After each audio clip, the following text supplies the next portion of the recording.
Percorriendo Asturias.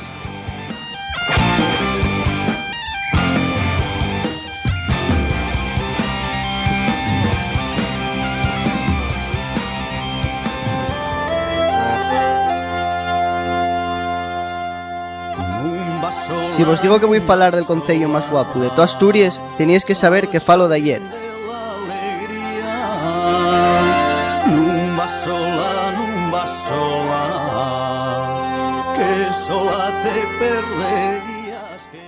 Ayer hay un concello de Asturias que chinda al norte con Mieres, al sur con Cheón, al este con Chaviana, Caso y Sobrescobio y al oeste con Chena, y tiene una población de 12.136 habitantes.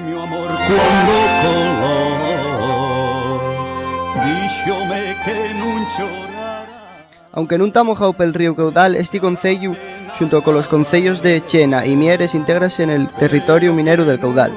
Dedícanse a la minería del carbón, a la agricultura y a la ganadería. El río Ayer forma un bache fondo entre cuestes y emprunos.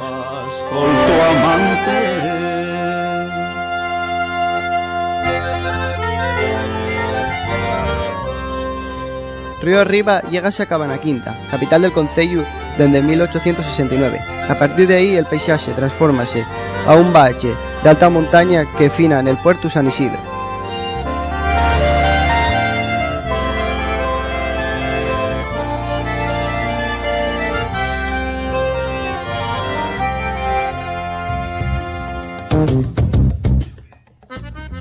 Uno de los motores de la economía del concello y el turismo, que medra gracias a la atracción de la estación de esquí y lo prestoso del paisaje.